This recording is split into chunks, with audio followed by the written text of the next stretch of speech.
comment, and subscribe for more content. Where's the notification bell? It's to the right of you. Oh.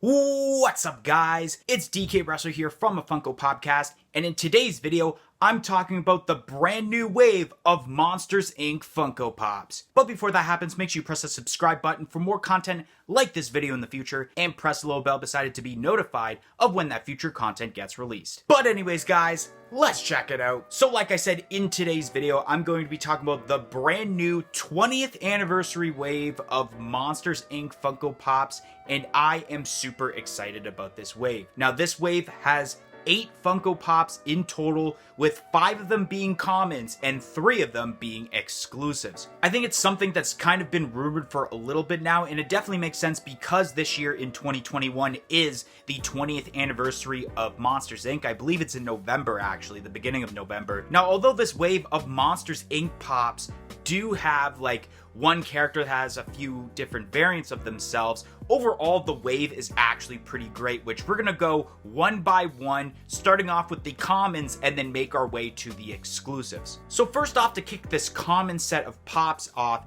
it is Boo with the hood, and I think this is a great looking Funko Pop. Of course, Boo is dressed up as the monster as kind of a disguise to not show that she's human, because of course it's a huge thing in, you know, the monsters world where, oh my god, there's a human, and then, you know, the code of like, was it 2307, or I can't exactly remember, but it's essentially a bad thing for humans to be in the same environment as monsters. So it's really cool they ended up making a Funko Pop like this. I know in the past with, I think, a singular 4-inch Pop, and then with like a 9-inch Sully, and it was a tinier Pop, they did make a Boo Pop of her in this outfit, but it didn't have the hood that it has in this Pop. It has essentially just, you know, if the hood was taking off and you just see a normal Boo sculpt of her head, and then you have that outfit. But now you have the hood with essentially the looking monster with the eyes, and just overall it looks fantastic. It is a great addition to this Monsters Inc. lineup. Then I'm going to be talking about Celia, which of course in the movie is Mike Wazowski's girlfriend, or actually for the first movie, they weren't actually dating yet. It was more of like Mike was trying to, you know, try to see if he can become Celia's boyfriend, so they were kind of going on dates and stuff, and this is really cool that they did this. I'm glad they made a Celia Funko Pop, because Celia is a pretty cool character in the movie, and I wasn't sure when the list was kind of rumored of how they were going to pull off Celia's hair with kind of like the snakes, of whether the eyes were going to be fully black, or maybe they could have pulled off making white eyes and then putting a black dot on it to actually make eyes.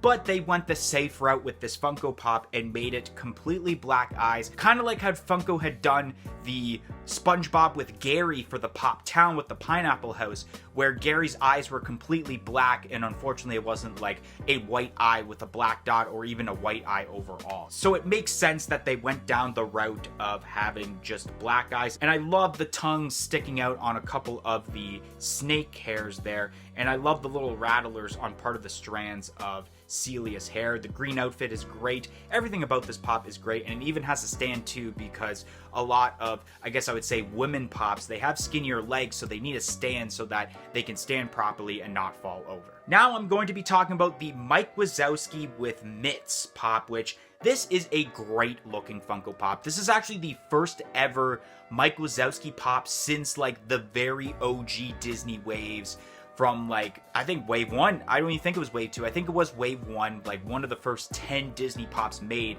And this Pop is great because although it has like the same mold as the original Mike Wazowski Pops, they added a mouth to it, which is great because it goes well with the facial reaction of this scene where essentially, I'm pretty sure this is where Boo is in the house and they're trying to catch her, and Mike has what I assume is like the aerosol spray to kind of like, you know, oh, we need to disinfect the humans and stuff like that. He's wearing the oven mitts, he's got the scuba like shoes on, the snorkel, and even the strainer it looks like to be as the hat, and I think that's really awesome, and I'm glad that they pulled this off. I hope they make a Mike Wazowski where he has the Monsters Incorporated hat, because they haven't actually done that yet, I'm pretty sure, or they might have, no, actually they made it for what I'm talking about is the Monsters University wave, where Mike Wazowski has the books in his hands, but I think he has the Monsters Incorporated like ball cap. He doesn't have the actual hard hat that they wear when they're at Monsters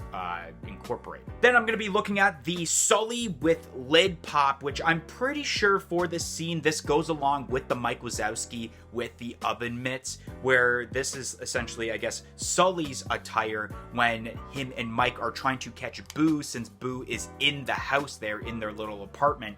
And I think it's pretty cool. Sully has a nice facial reaction of kind of being scared. He's got, once again, kind of like what looks to be like a pasta strainer on his head as a hat, and then the trash can lid as kind of a shield there to kind of block himself from the human, so to speak. And I think that's pretty decent. And I would have to say that it's probably my least favorite of this common set, only because already you have Boo, which is great with this new variant, Celia being a new character for this lineup, the first ever Mike Wazowski pop in years, and then you have Sully, which we've seen a bunch of Sullys, especially with the Vampire Sully for the Halloween box, which I did do a video on that. That'll probably be actually the end screen video. And the last pop for the common set is the Abominable Snowman, or it's known as Yeti.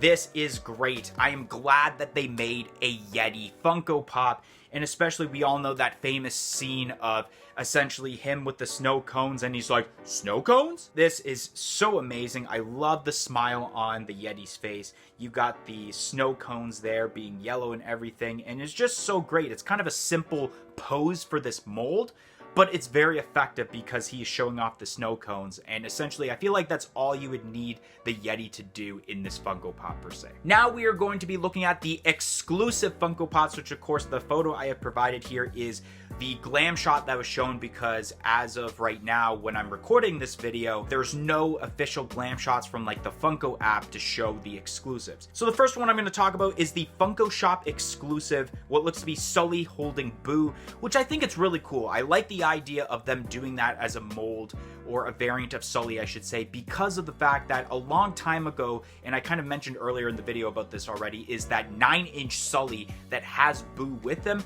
So it's really cool that they are making another version that's a 4-inch. It'll probably be way more cheaper. I think for sure it'll be more cheaper because 9-inch pops are expensive, plus that 9-inch pop was from like San Diego Comic-Con 2011, so the price definitely has to be in like the 4 digits for that pop alone. So to make a Funko Shop exclusive, although I feel like the price might go up for a bit, it's not going to be as expensive as that 9-inch pop they made back in the day.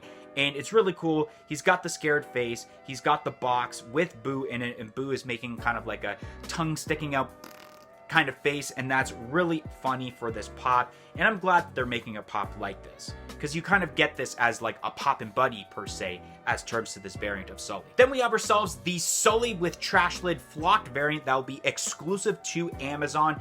And I think a lot of people are going to get this. I wouldn't be surprised if there's people that want to get this pop over the common variant, because of course a lot of people love flocked variants. It makes sense for Sully to be flocked because he is a furry monster.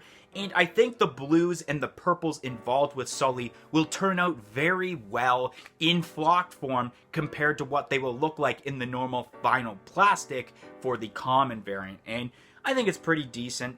I mean, we could have gotten a different exclusive instead of an already existing mold for the commons and then just making it a specification, but this is still fine with me. And the last pop that we have here overall for this wave is a Hot Topic exclusive scented Yeti, and I think this is such a genius idea. A few hours ago, before I started recording this video, myself and my co-host MD had actually finished recording our episode of a Funko Popcast for this week, and we were looking at how this was announced, and we couldn't believe that they made a scented variant of the Yeti, and I think that's really cool. That's a genius idea, because it's kind of like, what is the scent of the snow cone? Even though I feel like it's already described in the movie that the scent or the flavor of the snow cone is lemon, I'm pretty sure. So I can only imagine it's some sort of lemon or maybe even lemonade scent to this, which I think will be pretty nice, honestly. I can only imagine the amount of people that are going to want this. I'm sure my co-host MD Shady is definitely going to want to get the scented version of the Yeti. I might even get this. I don't exactly know yet. I'm more of a Toy Story guy, but Monsters Inc. is pretty much a close second to my heart as terms to my favorite Pixar movies, but this is great. This probably has to be my favorite exclusive overall because of the fact of how genius it is of an idea to make this pop scented. Anyways, guys, that's going to be the end of today's video. If you enjoyed today's video about the Monsters Inc. 20th Anniversary Funko Pop Wave, make sure you smash that like button. Comment in the comment section below and let me know what your favorite pop is from this entire Monsters Inc. 20th Anniversary wave. And like I said earlier, press the subscribe button for more content like this video in the future, and press the little bell beside it to be notified of when that future content gets released. But anyways, guys, thank you for watching today's video, and hope to see you guys next time. 1, 2, 3, I'm out of here. You know what? I could definitely use a snow cone right about now. Follow us on all of our social media platforms on Facebook, Twitter, and Instagram at A Funko Popcast. If you want to check out some of our other content that's featured on our channel, you can click either the playlist that's on your screen right now featuring previous episodes of our weekly podcast, A Funko Popcast, or we have suggested a video for you guys in relation to today's video.